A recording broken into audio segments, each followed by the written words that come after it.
I'm actually delighted to be here because it's my neighborhood.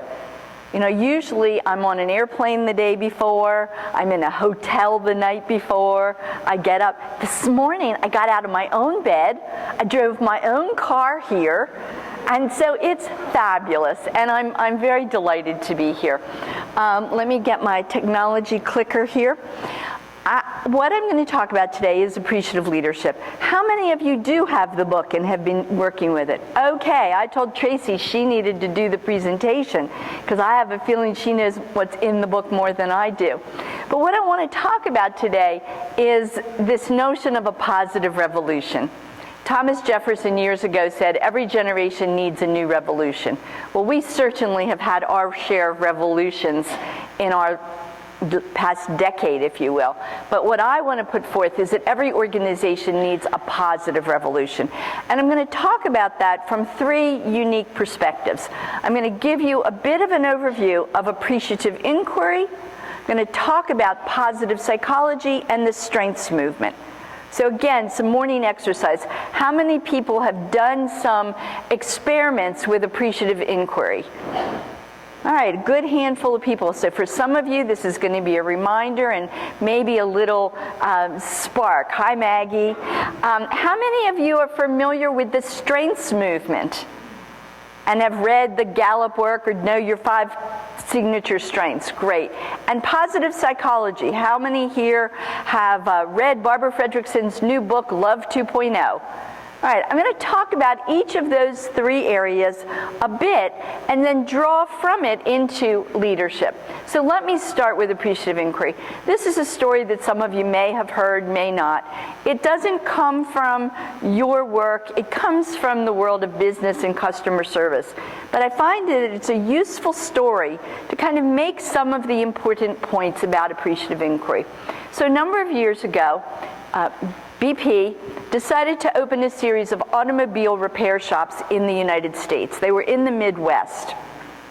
And after a year, they decided to look across it was about 20 stations that they had opened, and they wanted to see how their customer service ratings were. So they did an analysis, and they found out, let me now see where my little button is, that they had about a 79% customer satisfaction rating. And that wasn't so good. 3/4 of the people are satisfied, or 2/3 of the people are satisfied, 1/3 are not. So what do? They did what I would call an old paradigm analysis. They went out and they gathered together dissatisfied customers, and they said to them, why are you dissatisfied? What's wrong with us? What could we do to improve? And what was interesting about that is it made things worse. They didn't just get this information, they did what good managers are supposed to do. They shared the information. So they posted all of the information about what dissatisfied customers on the walls in every one of their 20 locations. So employees are now coming in, and every morning they see a list of, here's what makes our customers unhappy. Here's what causes them to be frustrated. There wasn't anything about what you should do about it to fix it. And so very soon, the bottom dropped out, and they saw that satisfaction declined. That should be no surprise. But when employee satisfaction goes down, and all the research shows us that quality drops, it doesn't matter the area that we're working in. When people are unhappy, they don't care about the quality of their work, and it drops. And when quality drops, again, it doesn't take a lot of research, but the research clearly shows that when quality goes down, customer satisfaction goes down. Now, this is a true appreciative inquiry story. As it happened, there was a young graduate student who was looking for a place to do his PhD research using appreciative inquiry. And he happened to be neighbors with the president of this organization. And over Saturday, mowing their lawns, they got talking. And Chet said to the president of the company, have you ever done research into what satisfies your customers? And the president of the company said, no, why should we? They're satisfied. Now that, again, gives you a little of that old paradigm logic. If people are satisfied, leave them alone. If they're dissatisfied, pay attention to them. Now, I know that some of us in the room live our life that way because I'm guilty of that too. My daughter calls and she's got a problem. I have so much time to listen. She calls and she's just got some good news. I may not have as much time. We all have this unintended habit of focusing on what's not working well. So the agreement was, let's try an experiment. Chet needed a place for his PhD research, so they said, let's get together people. Now, here's what's interesting about appreciative inquiry. They interviewed satisfied and dissatisfied customers. And that's a really important thing to keep in mind, because we all have those brief moments and experience of satisfaction, even in the midst of a very dissatisfying time. Or we've got some experience of great satisfaction and a few times where we're not satisfied. Appreciative inquiry does not say, oh, you know, the world is only satisfying and good. But what it says is by focusing on what works well, we can bring that to life. So they also did a bit of benchmarking. They went to other organizations, not just automobile repair, and they found out what makes great customer service. They shared all that information. Now people are coming into the room and posted on the walls are all these ideas for improvement. And they find that in one station, what are some of the things you'd think would be on those walls? What satisfies people when they go to get their car repaired?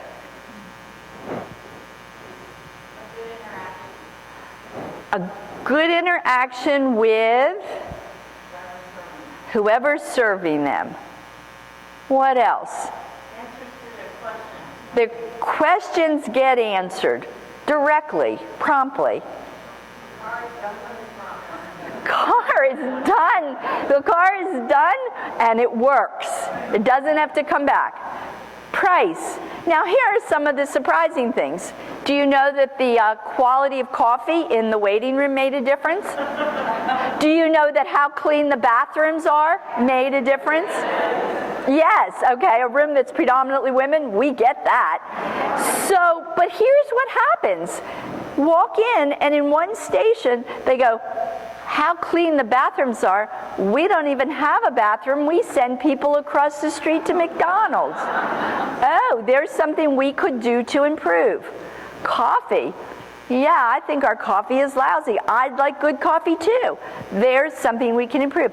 So when we hear stories and we see what works well, we can replicate it. We can make it our own. We can actually make it better and tailor it to our needs.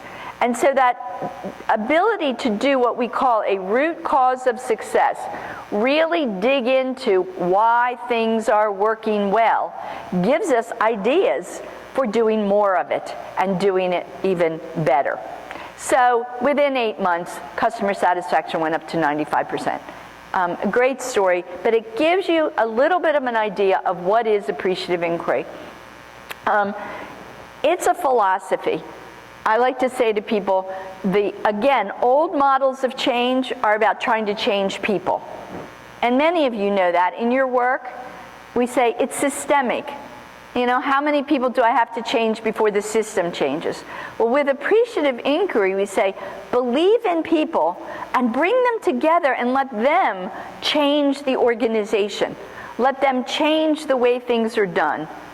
And so it's a big shift in philosophy. I was at a conference about 3 weeks ago, and we gave a case study. It was an education case study to a group of people. And 3 of the 4 groups said, yeah, we've got to get the young people involved. They should do interviews. We should hear what they say. One group said, you know, I don't know. The kids really need to be looked after. You know, are we sure that their opinions are going to really count? You know, and what would we say? Of course their opinions are going to count. Of course you've got to have them involved. You find a way to involve them that's appropriate to their abilities and their interests, just like everybody else. So my elevator definition of appreciative inquiry is the study of what gives life to people, teams, and organizations when they're at their best. Right? So becoming a student of how things work well when they're working well. It doesn't mean that we don't have lousy days. It doesn't mean that the world is imperfect, because it is. But the only way that I'm really going to learn is if I become a student of how people, how teams, how organizations really do bring out the best of people. With appreciative inquiry, we say that inquiry is the intervention, and that the questions we ask are fateful. They not only determine what we learn, but they create the world that we're living in. Let me give you an example about that. I want you to really think about the questions we ask. Imagine if I come into your organization and I say, you know, I'm from the university and we're very, very interested in stress in the workplace. And I know that you experience a lot of stress. Tell me about times of stress. Tell me about when you are just feeling kind of overwhelmed and there's so much stress going on. I'd love to hear stories about it. And what causes the stress? What happens as you hear me ask that question? You start to focus on the stress. You start to think about the stress in your work life. And by the way, when you think about that stress, how does it affect your physiology? Sometimes if I'm in a smaller group and I actually call on one person and I can get a kind of sweet, young, blonde person who then starts to get bright red in the face just because they're thinking about stress. Okay? The questions we ask influence what people think about. They influence how we are physically responding and feeling. But that I don't know, I don't want to say that's not the biggest thing, but it also, our questions influence what we call the inner dialogue of the organization. So let's imagine that Tracy's come in and I've interviewed Tracy. And then she goes out over coffee break and she runs into Stephanie and she says, Stephanie, were you interviewed yet? And Stephanie says, no, I'm looking forward to it. And Tracy says, oh my God, I got thinking about, remember the time when we were trying to do that and it didn't work and we got all these people involved and nobody was showing up on time and we didn't have enough budget. Remember that? You know, that interview made me even wonder, why am I even working here? Okay? So the conversation over the water cooler or over the coffee pot can be changed. Now, it's not just because I'm a researcher. It's what we do every day as managers and leaders. We walk in every day and we ask questions. So the key is, what are you asking questions about? Are your questions enlivening to people? Are they asking people to really think about what they've done well, how things are working well?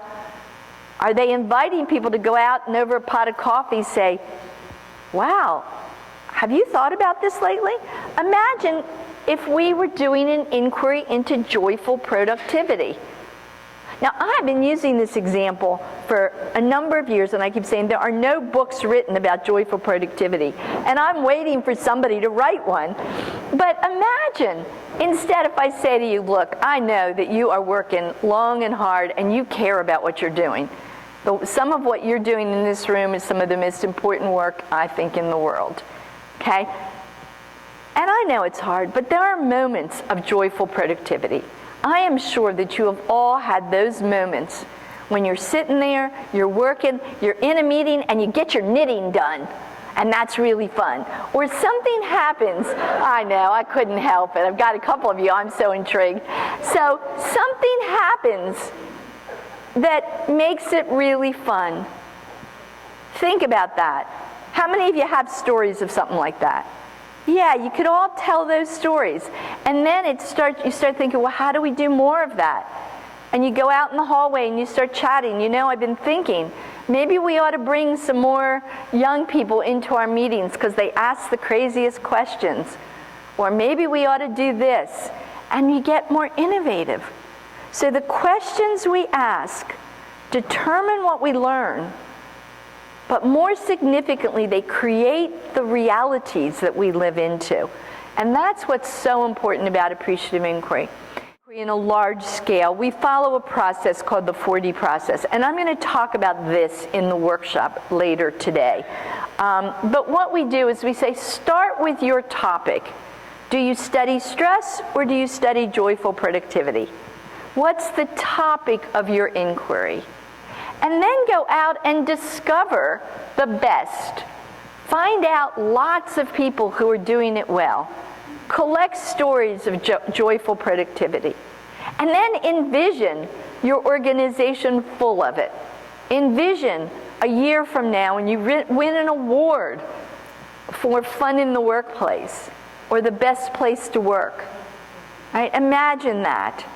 So you start by discovering and learning, you envision something, and then you've got to design. And those of us who work systemically, that's where the rubber meets the road, so to speak. Now we have to design our programs and our policies and our processes so that, what I like to say, joyful productivity becomes inevitable because it's designed into the way we do things. And then, of course, we've got to organize for action. So this we call the 4D process. I'll talk more about it this afternoon, but I just wanted to give you a quick picture of it. Here are some of the many kinds of organizations that have used appreciative inquiry, ranging from the United Religions Initiative. We founded a global interfaith organization in the year 2000. It did not exist. Now it exists in over 500 locations around the world. Appreciative inquiry is one of the kind of founding tools. We did a lot of work with Verizon, GTE before it became Verizon, Union Management. The U.S. Navy has used appreciative inquiry for leadership development, leadership at all levels. And so you can see one of my favorite clients is Sisters of Good Shepherd for their long-term planning. Many different kinds of organizations use appreciative inquiry. And over a couple of decades now doing appreciative inquiry, we have started to notice some unique things about the people who choose appreciative inquiry as their methodology. They're a different breed of leadership. You know, in some ways we like to say appreciative inquiry is a methodology for new paradigm leaders. And we noticed several things. One, that what we're now calling appreciative leaders are willing to really engage with people. The admirals in the Navy sat down at round tables and spent 2 days in dialogue with everyone else. In fact, they even came in without uniforms because they were concerned that if they wore their uniforms, everybody would be quiet. So we said, don't wear uniforms. Make the whole meeting in street clothes. The second thing is leaders who care about people. We've had some remarkable clients who've said, you know, at Hunter Douglas, we're in the window fashion business, but really what we're in the business of is helping people have a better life. And we just do it by making window fashions, window curtains, and selling them. The people that we care about are employees and their families. And they truly believe in the power of the positive. I did a lot of work with British Airways, and Dave Eric, who is the then Vice President of Customer Service in the North American area, he said, let me tell you a story. He said, when my daughter turned 16 and was about to learn to drive, my wife wanted to teach her to drive. She said, you know, it'll be a good mother-daughter, it'll be a bonding. And he said, sure, I'm happy for you to teach her to drive. Okay, some of you are already laughing. You understand where the story's going. So the mom and the daughter would go out driving, started every day after school, and they'd come back. And the daughter would say, oh, I'm never going to learn how to drive. All she does is criticize me. And the mother would say, she's never going to learn how to drive. In fact, I'm going to be killed before she learns how to drive. She's going to drive in the middle of the road. And this would go on and on. So finally, Dave Eric, as he tells the story, said to his wife, can I just take her out and, see what's going on? So he took his daughter driving, and sure enough, when she'd go to make a turn, she'd put her turning signal on after she turned. And that we could call a problem. But Dave, being very positive and affirmative, the next time they come to a turn, just when she should, he would say, sweetie, now is the time to put your turning signal on. Oh, okay, thanks, Dad. And then he noticed she's kind of driving a little in the middle of the road. And he would say, sweetie, you have a good 2 feet on the right side of your car. You could drive a little more to the right. Oh, thanks, Dad. Right. The difference between saying, don't put your turning signal on after you've already turned, or put your turning signal on now, that's another big difference. Being affirmative, being positive, giving people the positive image of how to conduct themselves properly. And then willing to learn and change in the process. So often we meet executives who want us to help them do it to the organization. I know that's not any of you in this room, but you've probably met those kind of people. Fix them. And of course, with appreciative inquiry, we say that all the stakeholders need to be in the room, so you've got to participate. And over again, we come upon leaders who say, I'm amazed how much I've changed. I didn't think I was going to change in the process. I thought other people needed to change. This has really helped me be a better leader. So we started noticing that, and we did some research, and that led us to our definition of appreciative leadership. The relational capacity. I can't do it alone. It's got to be, it takes two to tango. The relational capacity to mobilize creative potential and turn it into positive power. Now, creative potential, just what's there, what's possible, but turn it into positive power. And we chose that word because so many of us shy away from being powerful. Power means to get results. Look it up in the dictionary. It's not a bad word. It's actually a quite good word. The ability to get the results that you set out to achieve. Right? And it sets in motion ripples. And we know that. There's nothing that is sort of a direct thing.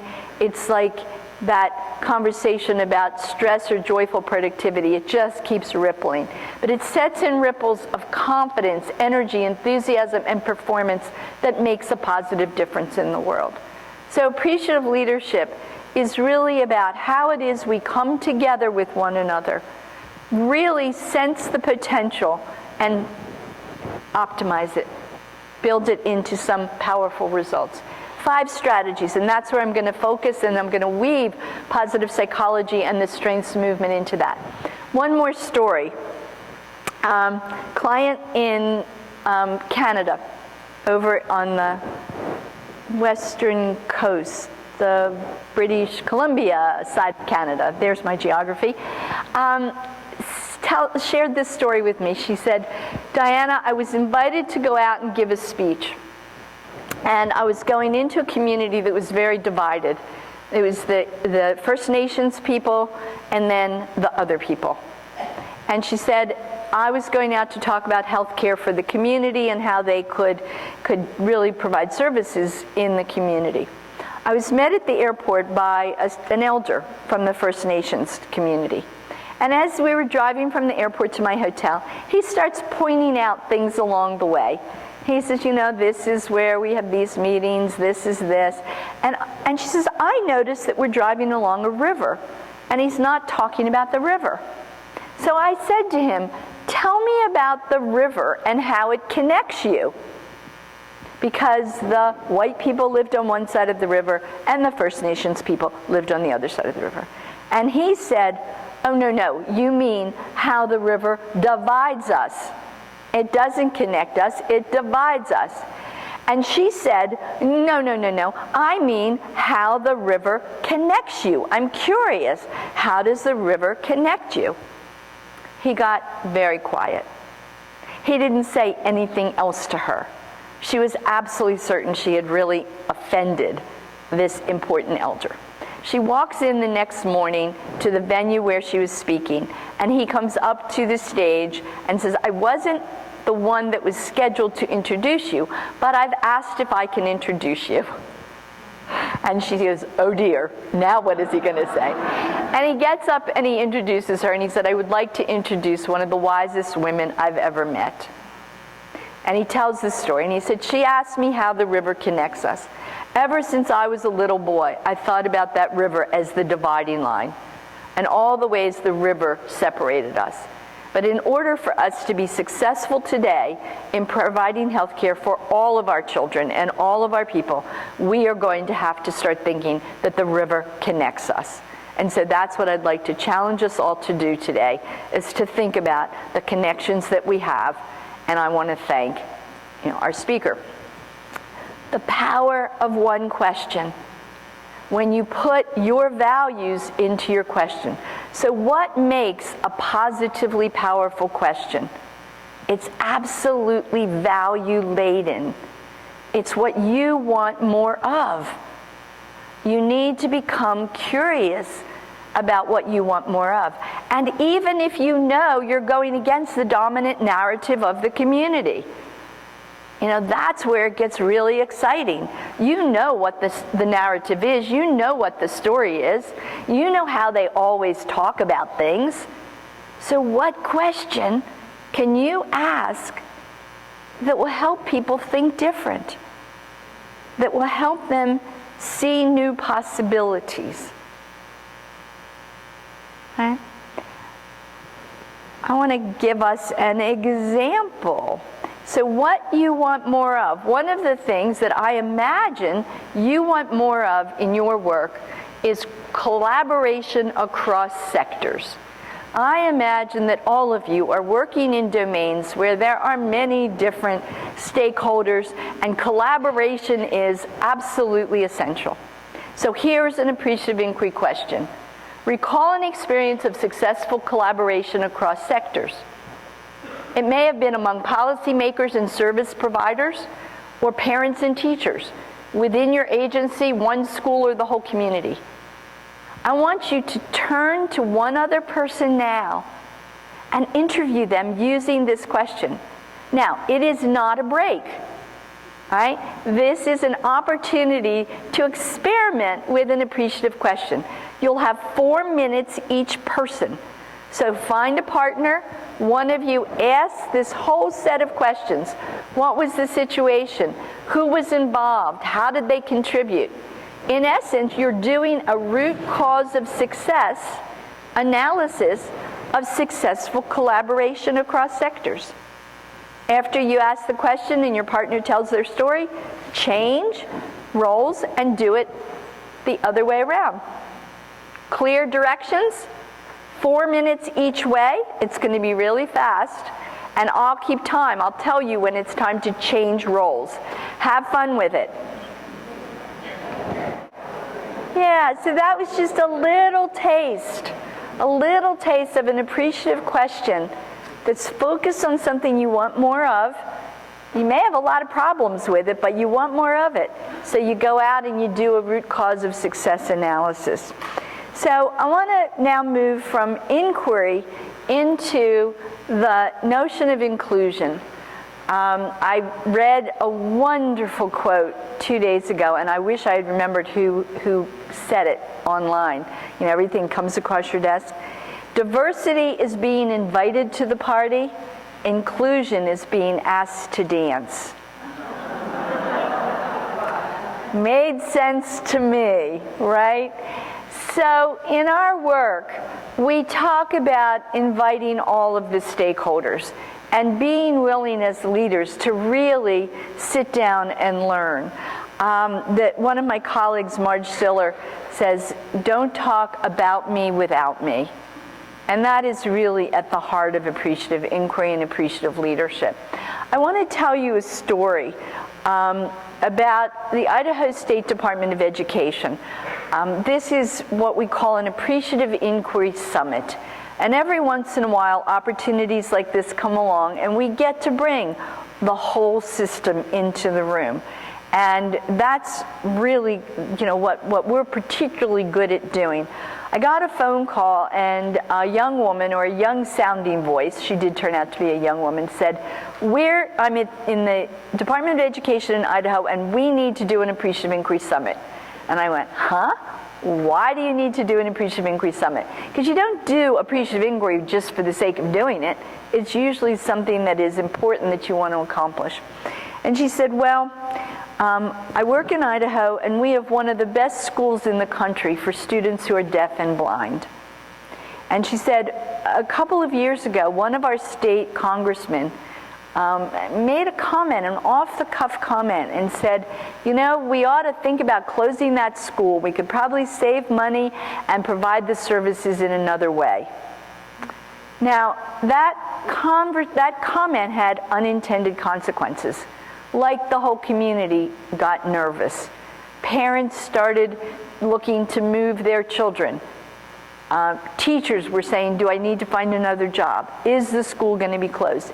It was 2 years later, and they could not stop the rumor. There was nothing that they would say that would quiet the rumor. And so they thought, well, the only way they could imagine doing it was if they brought everybody into the same room. And I said, well, we can't just bring 250 people together and say, should we close the school, should we keep the school open? That's an important question, but we've got to have something more compelling to bring people together to make it worth their time. And so they chose the topic, Educational Excellence, Collaboration, and Action, a summit on educational services for the deaf and the blind in Idaho. So they decided that they would host an Appreciative Inquiry Summit. I agreed that I would design it and facilitate it with a couple of colleagues. And, the subtext was, should we close the school? But the question that we had to deal with was, who do you invite? Who are all the stakeholders? So who would you invite? Parents? Students? Administrators? Legislators, congresspeople, funders, students, teachers, graduates, advocacy groups. Oh yeah, there were pro and there were against. Pro and con. Everybody had to be in the room. There's the list. I think you've probably touched on all of them. People from other states who were facing the same issues. Here were some surprises to me. Of course, we needed sign interpreters. And I didn't realize that when one is doing sign interpretation, they can do it for about 20 minutes. So we work at tables of 8, and every table of 8 also had 2 interpreters. We had to have space for guide dogs. We had to plan breaks for people and for dogs. I'd never done that. Talk about logistics. And so we brought everyone together, and we did an appreciative inquiry process. And in the beginning, we had everyone talk about experiences with students who are deaf and blind, people who are deaf and blind, and educational services. And after the interview, which was not 4 minutes like you just did, but it was 45 minutes each person. So people sat with someone for a good hour and 15 minutes, I think, and they did an interview about how they came to be involved in this area of activity and how they learned at their best, and when they've had experiences with people who are deaf and blind that made their life better. Not just any old experience, but an experience that enriched your life. And after the interviews, it was the end of the first morning, I said, does anybody, want to make a comment? And one woman stood up. She said, I'm actually in the state Congress, and I came here thinking that we should close the school. She said, I didn't know much about it. I came to learn, but my first thought was that we should close the school. But I've just had an interview with George.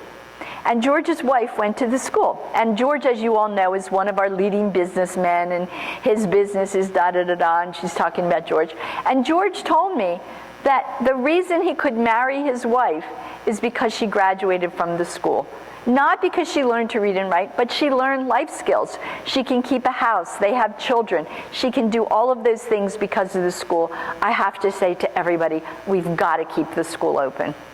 And that was then how the meeting kind of got launched, and we went on to go through a process in which eventually, that's what a summit looks like. There were, oh, the other thing, by the way, just to make the facilitator a little nervous, it was a public meeting. Therefore, anybody who wanted to come could come. So we planned for about 220 people, 250 people, but we didn't know who would actually show up, and there were about 240 plus people.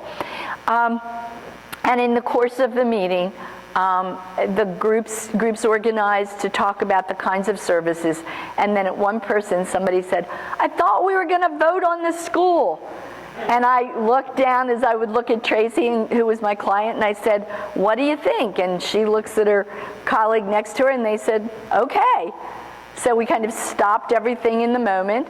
We said, all right, at your table groups, talk about it. Each table gets to vote whether you think the school should stay open or not. And of course, everybody voted unanimously for the school. But they all had other things, like we need more parent involvement, and we need this, and we need that. And so that led to a whole series of recommendations that went to the State Department of Education, went on for budgeting, and got approved by the state legislature.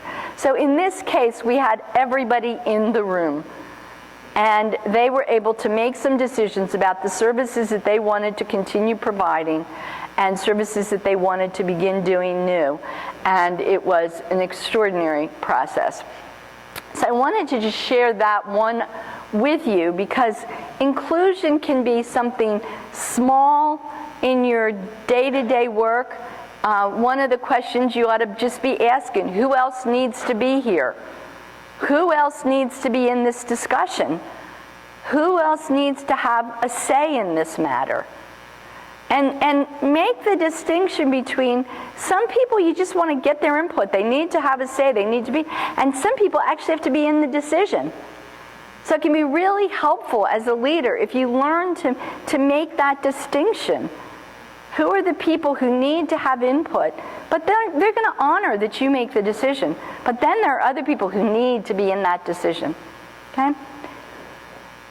The third of the strategies of appreciative leadership is illumination. I love that word. I was so excited when it sort of stumbled into my writing. And in fact, it was the first chapter of the book that I wrote. And it's really leadership by bringing out the best of others. We say that we're made and imagined in the eyes of each other. How many of you have seen My Fair Lady or read the play? And you know, Eliza Doolittle says to the professor, treat me like a flower girl and I'll behave like a flower girl. Treat me like a lady and I will behave like a lady. So appreciative leadership really says, can you see the best in other people? Do you see the seed of potential? Peter Drucker says that leadership is really about aligning strengths in a way that makes weaknesses irrelevant. Now again, most of our, and I apologize if any of you are human resource directors or managers or people, but most of our human resource practices would say, let's do an assessment of Diana. Let's find out what she's good at and what she's not good at, and then let's develop her in the areas that she's not good at. All right? It doesn't work. All right? The folks who are doing the strength work, the Gallup people, Marcus Buckingham, say that strengths are a near perfect performance. They feel easy. We get increase in our productivity, our excellence, our success, and we feel a sense of joy when we're working from our strengths. Okay. The other thing, and this is what I love, is that people who are excellent performers are seldom well-rounded. Yay! You know, we're good at some things and not others. And that what the research shows is that if you keep developing people in their strengths, there will be an overlap in other areas. Kids who like to read, you help them be better readers, and they get better in math. It's an interesting bit of research that they're doing with the strengths. Each person's strength is their room for growth. Now, this is the piece that's important. Only 20% of people report that they get to use their strengths on a daily basis. Whew, we have a lot of work to do. We need to learn to recognize strengths, and we need to let it be okay that people can work to their strengths and say, you know what, that's not my strength. I need to say no to that task or that project. And we've got to allow a certain kind of conversation in our workplace so that we all can work to our strengths. And we have to be strength spotters. So again, another practice. We're going to try another interview. You can have the same partner, or you can turn and get a new partner. This is a very different question. Your last question focused on the activity. What was the situation and what made it work? This time, you're going to focus on your partner. And you're going to say, tell me about a success, something you've done in the past few weeks or months that gave you satisfaction and pride. What did you do? What else did you do? Who was involved? How did you get them involved? What gave you the idea? So this time, all of your questions are going to focus on your partner, and you are going to be listening to hear your partner's strengths. Are you hearing about someone who's really brave and courageous? Or are you hearing about somebody who's very cautious and takes their time and plans things? Right? What are the strengths that you hear as you listen to the story? And then you will say, based upon your story, I sense that some of your strengths are. Okay? So, find a partner, an improbable partner, someone that you don't know, and ask the question. When you reflect back, I don't know where my little, 4 or 6. So a very different kind of question, but equally important and powerful when you really are wanting to focus more on how the person does what they do and what their strengths are. How many learned something new about yourself? Yeah, it feels good, doesn't it? Yeah, good. All right, so strength spotting. It actually is something that I learned from a colleague, Peter Lang, in London many, many years ago. I'd like to give credit to Peter because he's not doing well these days, and I think we just need to keep his ideas alive. So I want to now move into this question of inspiration. We've talked about inquiry, we've talked about inclusion, illumination, bringing out the best of other people, and then inspiration. And that notion of to inspire, to breathe life into, it's to awaken the creative spirit. And one of the things that we learn from positive psychology is that people flourish in the presence of positivity. And I want to share a little bit about positive psychology. The way it came about was kind of intriguing to me because it started with a question. Marty Seligman, who was then the president of the American Psychological Association, said, I wonder, what has the field of psychology been studying in the past 30 years? And so he got together a bunch of graduate students. They were able to scan all the research, and the finding was somewhat appalling. That in the past 30 years of psychological research, there were 45,000 studies of human depression, neurosis, psychosis, all of the things that are wrong with us as human beings. And there were only 300 studies on joy, hope, and happiness. Now, on one hand, we could say, okay, that's psychology. But let's be real about this. Psychology serves as the basis of our educational pedagogy. It serves as the basis of therapy.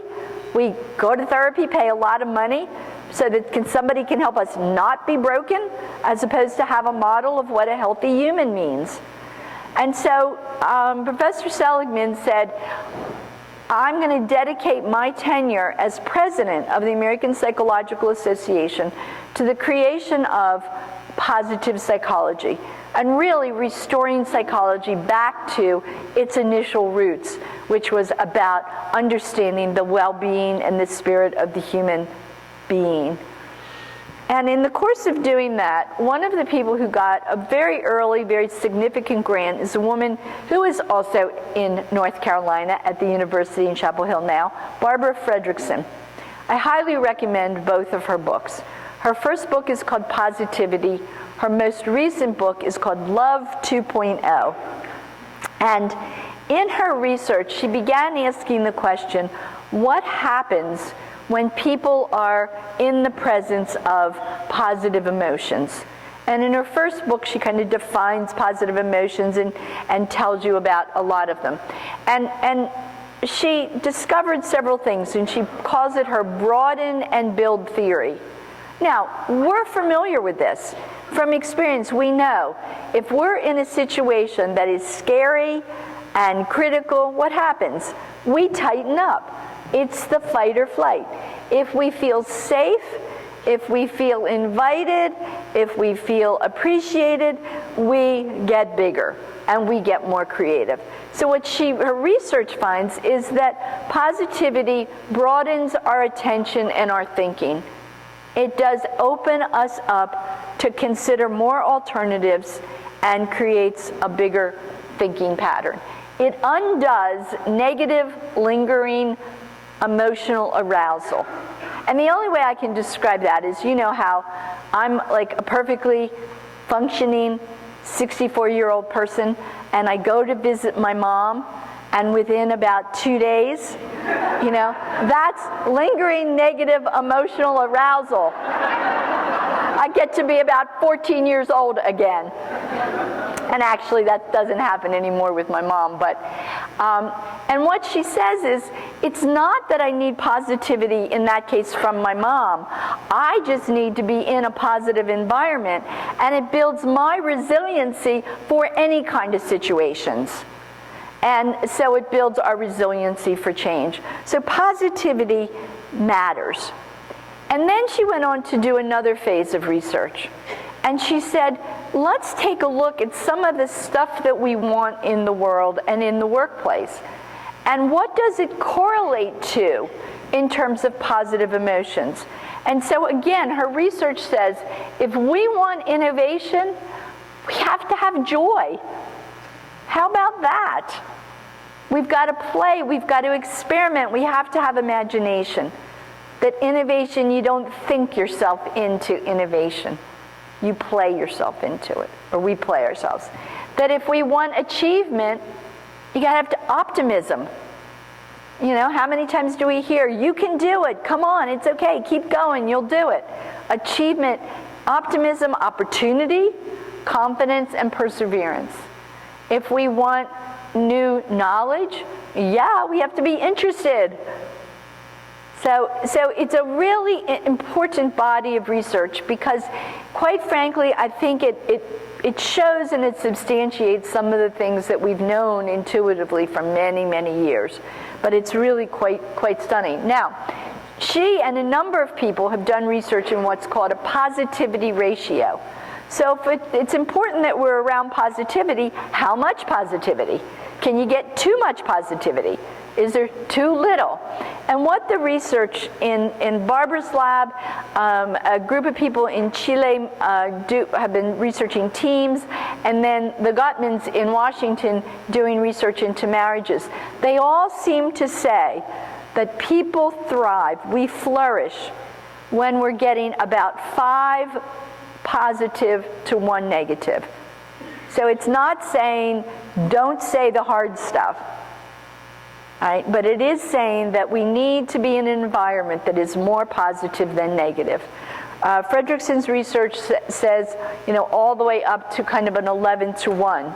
Now, anybody here in an environment that's more positive than 11 to 1? Now, I'm looking for it. So because people say, well, isn't this all Pollyanna-ish? Isn't it all about making nice?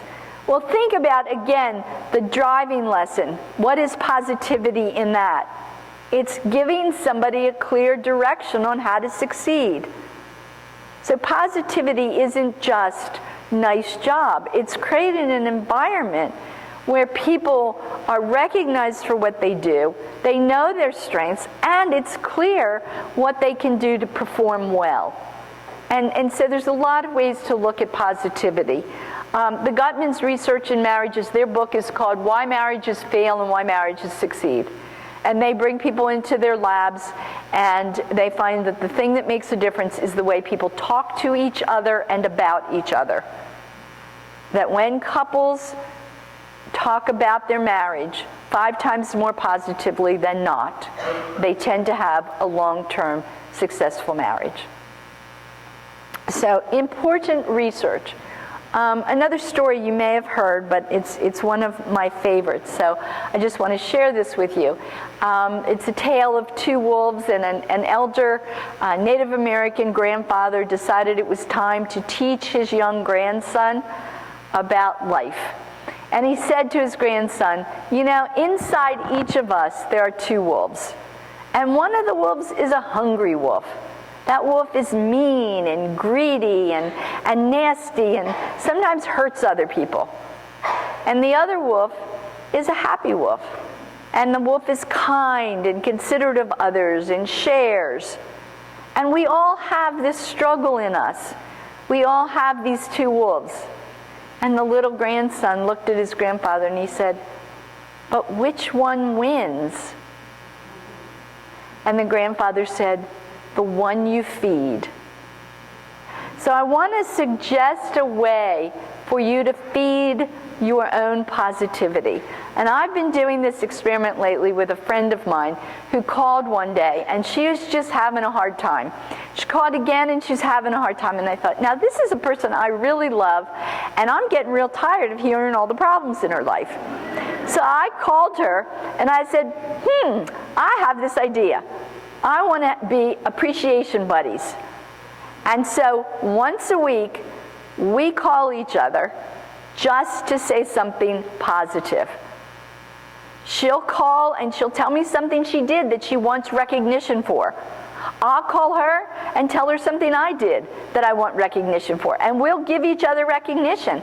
Or I'll be thinking about her and I'll just call her up and say, you were telling me that story about how your husband said he wanted to do this interesting sports thing, and you called his brother and told him the secret like a little bird. That was so cool. What a good wife. And I'll just call up and tell her that. So I want to encourage each of you to get yourself an appreciation buddy. And make these phone calls short and only one purpose. Once a week, you call your buddy and you tell them something good about them. Now, that's going to do a lot of things. It's going to build your vocabulary, your positive vocabulary, because we don't have a tendency to look for the good stuff, nor do we have much of a vocabulary. Okay? So that's going to help you. But then you're going to get it back. Now, what's the odd thing, my friend and I? We can't do it just once a week. It ends up happening 2 or 3 or 4 times a week. It's really become a new habit for us. So I want to encourage you to get an appreciation buddy, and then after 4 weeks, email me and tell me what's happening. I'm really curious. Okay? And all of these PowerPoint slides, by the way, are going to be they're already on the website. So you have them, and you've got my website, and you can get my thing. So let me talk about the final of the 5 I's, integrity. I always sort of think, wow, I should put this one first. Well, but I have it last. But it's in some ways the most important. And the one that is in many ways non-negotiable. We've defined it in an odd way. We defined integrity as making choices that are good for the whole. And you all work, you think about, holistic approaches.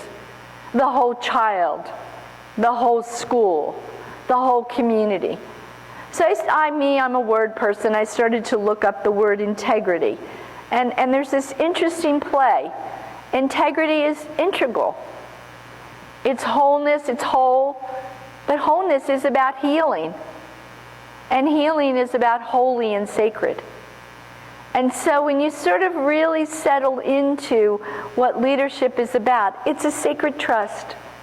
Leadership is a sacred trust. It's a kind of relationship, creating an environment in which people are growing and evolving toward wholeness. And you're growing and evolving toward wholeness. So it's really having a consciousness of, are we doing something? Is this helping people feel whole? I got a call, and it's interesting because this is recent, like a day ago. Got a call from a young woman who I've kind of mentored along the way. She was very excited a week ago about a potential new job. And so she called me and said, I need some coaching, get me ready for my job interviews. Great. She then sent me an email and she said, Diana, I sent you their strategic plan, and now I got an email saying I'm not supposed to have it. Please delete it.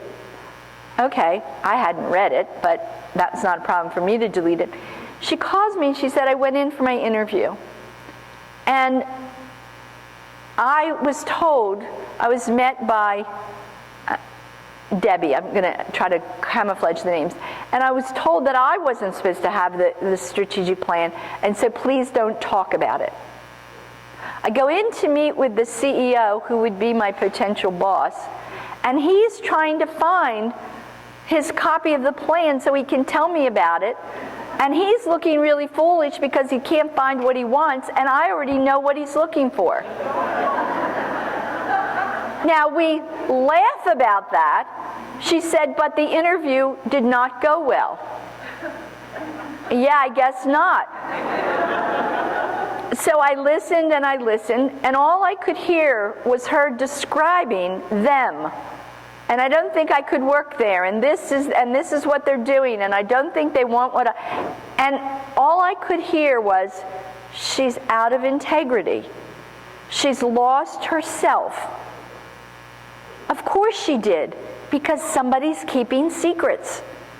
It doesn't matter what it was, but she had prepared, she had read that plan, she had done her homework, she was ready to go in and talk about it, and then she was told, by the way, you weren't allowed to have it. Okay? The rug was pulled out from under her. It was nothing that she did. Unintended consequences take us down often. And that's why we've got to get over looking at people. Because everybody did what they thought was right, but it rendered her incompetent. It rendered the CEO incompetent. There was no way they could have a healthy, wholesome conversation. So she and I talked this over, and she said, wow, how did you see that? And I said, I guess I've just been at it longer than you. But as soon as something goes out of integrity, everything else goes out of integrity. It's that ripple effect. We create good ripples, but we also create other ripples. So Martin Luther King said, make a career of humanity, and you will make a greater person of yourself, a greater nation of your country, and a finer world to live in. There is one rule, and I was going to put this as Diana's rule, but that would be really awkward if you went around quoting it as Diana's rule.